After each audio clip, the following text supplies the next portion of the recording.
নমস্কার বন্ধুরা, আশা করছি তোমরা সকলেই ভালো আছো, সুস্থ আছো ও স্বাভাবিক আছো। আর আমরাও সকলে ভালো আছি আর সুস্থ আছি। তো আজকের এই বৃষ্টির দিনে তোমাদেরকে সকলকে স্বাগত জানিয়ে আজকের ভিডিওটা শুরু করছি। তো ভিডিওটা আজকে এই সময় থেকেই শুরু করছি, কারণ অনেকটাই বেলা হয়ে গেছে। এখন প্রায় বাজে হচ্ছে সময় 1:45 মতো। এখন বসেছি আমি পুজো দিতে। আর আজকে যেহেতু বৃহস্পতিবার, তাই আজকের পুজো দিতে অনেকটাই সময় লাগবে, এর আগেও তোমাদেরকে বলেছি। তাই ভাবলাম যে আজকে গোপু সোনাদেরকে নিয়ে দেখিয়ে তোমাদের সাথে ভিডিওটা শুরু করা যাক। বাইরে ওদিকে আবহাওয়াটা ভীষণই সুন্দর। সকাল থেকেই মেঘলা মেঘলা করছিল, কিন্তু বেলার দিক থেকে দেখছি আস্তে আস্তে একটু বিদ্যুৎ চমকাচ্ছে, একটু ঝড়ের মতো হচ্ছে, আর হালকা হালকা বৃষ্টি হচ্ছে। এর মধ্যেই হয়তো বৃষ্টিটা জোরে নেমে পড়বে। এখনো বৃষ্টিটা নামেনি, তোমাদেরকে আবহাওয়া দেখিয়ে ওই জন্য আজকের ভিডিওর প্রথম অংশটা শুরু করেছিলাম। যে বাইরেটা দেখতে এতটাই সুন্দর লাগছে যে কি বলবো। তো 44 ডিগ্রি 43 ডিগ্রি গরমের পর যখন আমরা এরকম দৃশ্য দেখতে পাই, তখন কিন্তু সত্যি সেটা কিন্তু আমাদের কাছে খুব বড় একটা আনন্দের, আর প্রত্যেকের কাছে আনন্দের। কারণ গরমটা সব মানুষেরই খুবই কষ্ট হয়, আর যখন বৃষ্টি হয় তখন সেই আনন্দটা কিন্তু একদমই অন্যরকম। তো বাইরে এখন এর জন্য ওয়েদার এরকম, আর ঘরেও অনেকটা ঠান্ডা ঠান্ডা হয়ে গেছে ঘরটা। তো গরম মানে যখন গরম পড়ে তখন একটা ওয়েদার থাকে, আর যখন বৃষ্টি হয় তখন আর একটা ওয়েদার থাকে। তো এই দুটো ওয়েদার যখন একটা থেকে আর একটাতে চেঞ্জ হয়, তখন কিন্তু মানুষের আবার শরীর খারাপ হওয়ার সম্ভাবনাটা বেশি থাকে। কারণ ওয়েদার চেঞ্জ হলেই কিন্তু আমাদের ঠান্ডা কাশির ব্যাপারটা থেকে থাকে। তো ছোট থেকে বড় প্রত্যেকে কিন্তু ঘরে ঘরে এই সময় শরীর খারাপটা হতে পারে।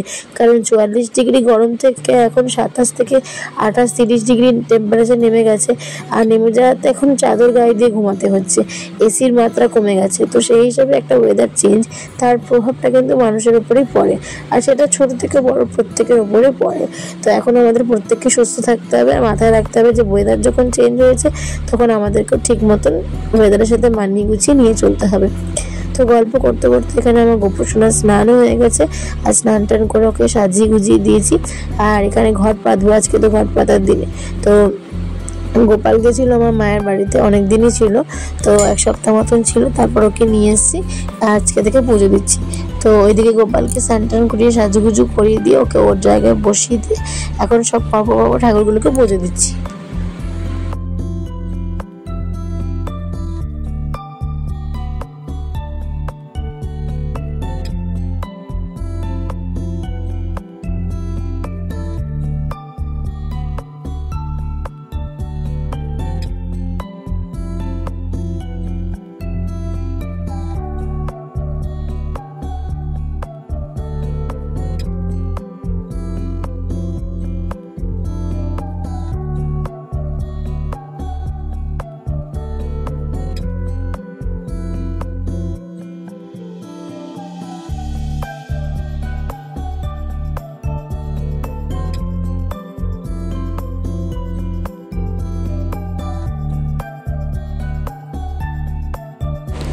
তো এদিকে আমার 3টে ঠাকুরকে স্নান করানো হয়ে গেছে, আর বাদ বাকি ঠাকুরকে একটু গামছা দিয়ে ভিজিয়ে নিয়েছি, ভিজিয়ে আর কি মুছিয়ে দিয়েছি, সেটা তোমাদেরকে দেখালাম না। আর এখানে দেখো ঘট পাতার জন্য এই সিঁদুরটা দিয়ে ঘটে আর কি স্বস্তির চিহ্নটা এঁকে নিচ্ছি। হাতে আসলে এতটা বেশি জল দেওয়া ছিল, যার জন্য আমার চিহ্নটা আর কি সিঁদুরটা ঠিক মতো লাগাতে পারছিলাম না। আর যেরকম নিয়মে আর কি ঘট পাততে হয় সেভাবেই করি।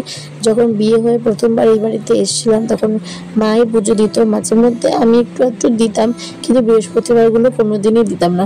কারণ মাকে একবার মায়ের একটু শরীরটা খারাপ হয়েছিল, তো তখন আমি পুজো দিতে বসেছি, এতবার জিজ্ঞেস করেছি পরপর কি করব না করব, কি করব না করব। তো মা বলেছিল তোকে দিতে হবে না। মা সেটা রাগ করে বলেনি, এমনি বলেছিল যে তোকে দিতে হবে না, আমি দিয়ে দেবো, তুই দেখে দেখে শিখ, যখন আমি থাকবো না তখন তুই পুজো দিবি। তো এখন তো মা নেই, তো এখন আমাকে সত্যি পুজো দিতে হয়। আর যখন আমি বিয়ের আগে মায়ের কাছে থাকতাম, তখন তো মা যে কীভাবে দিত তার জন্য কোনো সময় দেখতামও না। কারণ এটাই হয়, যখন আমরা মানে বিয়ের আগে ঘরে থাকি, তখন আমরা কিছুই দেখি না যে মা কী করছে না করছে। পরে গিয়ে সব নিজেরা নিজেদের কাজের পরিস্থিতিতে সবই শিখে যাই, কিন্তু আমরা কোনোটাই কিন্তু দেখে শিখি না যে না দেখেছি বলে আজকে পুজো দিতে পারছি। ওই জানতাম যে আম পাতা বসাতে হয়, এবার তার উপরে কী করতে হয় না করতে হয়, ধান দুব্বো দিয়ে ওই যে দুব্বো আর ধান দিয়ে তারপরে ঘর পাততে, এত কিছু জানতাম না। তারপরে মাকে দেখতে দেখতে কিছুটা শিখেছিলাম, মানে শাশুড়ি মাকে। তারপরে আমার মা বলে বলে দিত, সেভাবে আমি করতাম।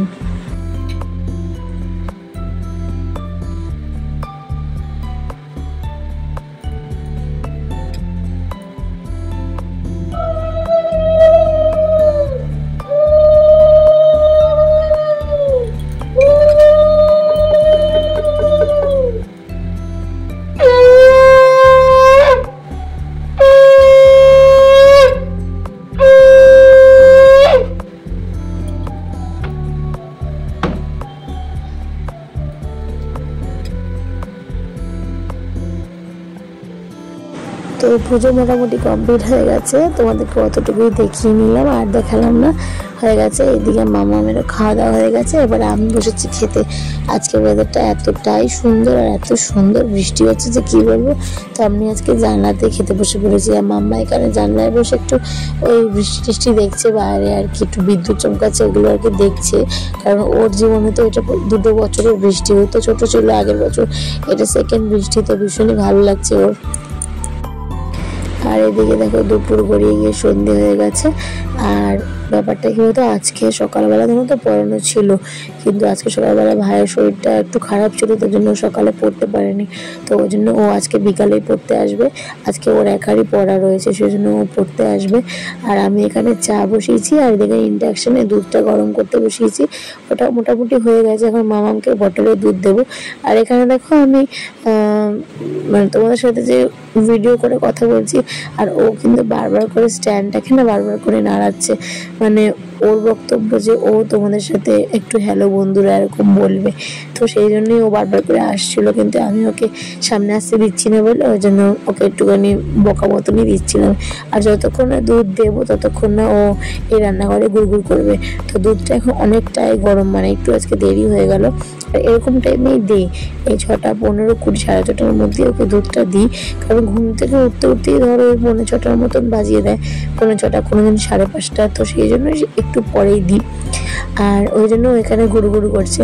তো একটু পরে ভাই পড়তে আসবে, ওই 7টা নাগাদ পড়তে আসবে। কিন্তু বাইরের যা ওয়েদারের অবস্থা, প্রচণ্ড বৃষ্টি হচ্ছে, মানে বৃষ্টি আজকে বন্ধই হচ্ছে না। তো আমরা কদিন আগে আমরাই চাইছিলাম যে কখন যেন বৃষ্টি আসবে, আর এখন দেখো আমরা মানুষরাই বৃষ্টি হলে তখন বিরক্ত হই। মানে অ্যাকচুয়ালি মানে আমরাই যে কি চাই সেটা আমরা নিজেরাই বুঝি না। মানুষের চা পাওয়াটা বড়টাই প্রবলেম, মানে মানুষের যে এখন একটা চাইছে কাল একটা চাইছে, আবার অনেকে বলবে এত বৃষ্টি হচ্ছে, বৃষ্টির থেকে তার থেকে ভালো গরমটাই ভালো। তাহলে আমাদের কথা মতন প্রকৃতিকে আর কি বাঁচতে হবে, এইটা এখন সত্যি দায় হয়ে গেছে। আমাদের কথার মতনই কিন্তু ওদেরকে বাঁচতে হচ্ছে, কারণ আমরাই সব চারিদিকে গাছপালা কেটে ফেলছি বলেই তো আজকে এই অবস্থা। যাই হোক, এখানে আমি চাটা বসিয়ে দিয়েছি, আর রাজ একটু ফ্রেশ হতে গেছে, তো ততক্ষণে আমার চাটা কমিয়ে রাখবো, আস্তে আস্তে ফুটবে আর কি। কারণ আমার তো চা অনেকক্ষণ না ফুটলে আমার আবার সত্যিই ভালো লাগে না। মানে চা যদি একটুখানি দিয়েই নামিয়ে দিই তাহলে আমার সেই চা পছন্দই না। আমার যতক্ষণ চা ফুটে একদম মানে একদম কমে আসবে সেই চাটাই আমার টেস্টি লাগে। আর এই দেখো বলতে বলতে মামাম কিন্তু তোমাদের সাথে দেখা করার জন্য উঁচু হয়ে স্ট্যান্ডের উপরে ক্যামেরা লাগানো, তো ওখান থেকে ও তোমাদেরকে দেখতে চাইছে। তাই ভাবলাম ওকে এইভাবে দেখিয়ে দিই যে ও খুব খুশি হয়েছে যে তোমাদেরকে দেখবে। আর বারবার করে বলছে যে মাম্মা আমাকে একটুও দেখা যাচ্ছে না, আমি তোমার মতো বড় হতে পারিনি। তো এখানে 1 কাপ চা নিয়ে আমি ডাইনিং টেবিলে বসে পড়েছি কিছু নোটস লেখার জন্য। কারণ কি আমার তখন 11-12 পড়াতে শুধু নোটসের উপরে পড়া দিতে হয়, মানে আমাকে সব নোটসগুলোকে নিজে নানা রকম বই ঘেটে সব কিছু ঘেটে তৈরি করতে হয়। তো আমার আসলে ভাইয়ের এই নোটসটা তৈরি করাটা হয়নি, আমি সারাদিন আজকে সত্যি সময় পাইনি। তো আমি রাতের দিকটাতে করে রাখি, কালকে রাত্রেও করা হয়নি আসলে। সেই জন্য ভাবলাম যে একটু পরেই ভাই পড়তে আসবে, 7টা এখনো বাজেনি, সেই জন্য ভাবলাম যে আমার তো লিখতে বেশিক্ষণ লাগে না, 5-6 মিনিটের মধ্যে আমার লেখা হয়ে যায়। তাই আমি কটা প্রশ্ন আর কি ঝাপাঝাপ করে লিখে ফেললাম। কটা বলতে ওই 17-18টা মতো প্রশ্ন, MCQ টাইপ, তো সেগুলো আর কি এখন লিখে ফেললাম। তো ওদিকে ভাইকে পড়িয়ে উঠতে উঠতে 8:10-15 মতো বেজে গেছে। আর এখানে ভাবলাম কি খাওয়া যায়, তাই আজকে ভাবলাম একটু ম্যাগিকে ভাজা ভাজা করে খাই। তো এই খাবারটা মা আমাকে মানে স্কুল লাইফ থেকে খাইয়ে শিখিয়েছে, আর ভীষণই ভালো লাগতো। মানে চাউমিনের মতনই, কিন্তু চাউমিনের টেস্ট আলাদা হয়, আর ম্যাগিটাকে ভাজা ভাজা করে খেলে কিন্তু মানে চাউমিনের মতন করে আমরা এটাকে বানাই, কিন্তু এটার টেস্ট কিন্তু একদমই আলাদা হয়। তো আমি 5 টাকার যে ছোট ছোট প্যাকেটগুলো, ওগুলো 4টে নিয়ে নিয়েছিলাম, নিয়ে এটা ভালো করে সেদ্ধ করে নিয়ে ঠান্ডা জল দিয়ে নিয়েছি। তো এটা করতে কোনো ব্যাপারই না, প্রত্যেকটা মানুষই পারে, আর সবজি অ্যাড করলে আরও ভালো হয়। বাট এটার মধ্যে ডিম দিলে না খুব একটা সত্যি ভালো হয় না, এটা ডিম ছাড়াই করতে হয়। কারণ চাউমিনটা শুধুমাত্র ডিমে বেশি ভালো লাগে, আর ভেজ চাও তো সত্যিই ভালো লাগে। তো আমি এটার মধ্যে শুধু গাজর, পেঁয়াজ আর কাঁচা লঙ্কা দিয়ে করব, ডিম দেবো না। আর এটার মধ্যে কিন্তু শুধু ম্যাগির মশলা দিতে হয়, মানে নুন আর ম্যাগির মশলা। খেতে সত্যিই কিন্তু খুবই ভালো লাগে। আগে মা স্কুল থেকে যখন আসতাম তখন মা সন্ধ্যেবেলা মানে বিকালবেলা আসতাম, আমি তো এসে ভাত খেতাম না। আমার খুব বায়না ছিল, মানে ভাত খাবো না, ভাত খেতে আমি ছোটোবেলা থেকে একদম ভালোবাসি না, এখন তো একদমই ভালোবাসি না। তো সন্ধ্যেবেলা মা পড়তে যাওয়ার আগে আমাকে এরকম ম্যাগি ভাজা প্রায় দিনই করে দিত। আর এখানে আমি একটু মানে স্বাদের জন্য একটু টমেটো দিয়েছি, তো ওগুলোকে একটু ভাজা করে নিয়েছি, করে নিয়ে তারপরে এই ম্যাগি যে সেদ্ধ করে রেখে দিয়েছিলাম সেটা আর কি এর মধ্যে দিয়ে দিয়েছি। তো মাম্মাও ম্যাগি খেতে খুবই ভালোবাসে।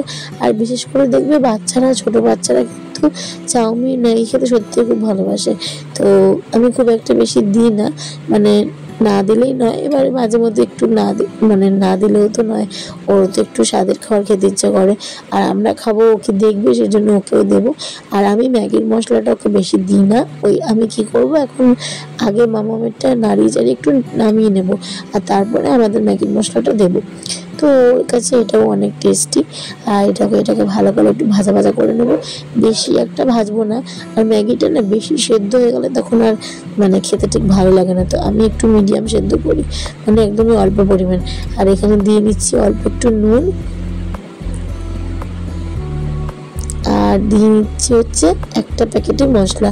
তো 4টে ম্যাগির মধ্যে একটা প্যাকেট মশলা খুঁজে পাওয়া যাবে না, যেহেতু মামার জন্য নামাবো তার জন্য ভাবলাম অল্প একটু মশলা নুন দিয়ে ওটা নামিয়ে দিয়ে তারপরে আমাদের দুজনেরটার মধ্যে আরও 2 প্যাকেট মশলা বা 3 প্যাকেট মশলা দিয়ে দেবো। মশলা যত পড়বে তত ঝাল হবে। আর অ্যাকচুয়ালি এই ম্যাগিগুলো খুব একটা ঝাল হয়ই না। তো ম্যাগি রেডি হয়ে গেছে, মাম্মামেরটা আগে নামিয়ে নিয়েছি। আর এটা আমাদের, এর মধ্যে যে যার ঘরে যেরকম সবজি থাকবে সেটা অ্যাড করলে তত ভালো লাগবে। তো এখানে মামাকে দিয়ে দিয়েছি। আর মামা একটাও গাজর আর কি কামড়ে খাবে না। এদিকে প্রত্যেক দিনের খাবারের মধ্যে আমি গাজর, পেঁপে, কুমড়ো কিছু না কিছু অ্যাড করার চেষ্টা করি, বাট কাঁচা আসলে মানে গাজরটাকে একদম কামড়ে খেতে হচ্ছে, তো সেটাও এখন খাবে না, এখন ছোট মানুষ, তাই আমি জোর করি না, যতটা পারছে খাচ্ছে। দেখো গাজরগুলোকে খুঁজে বার করছে, আর ওগুলোকে ফেলে দেবে আর কি।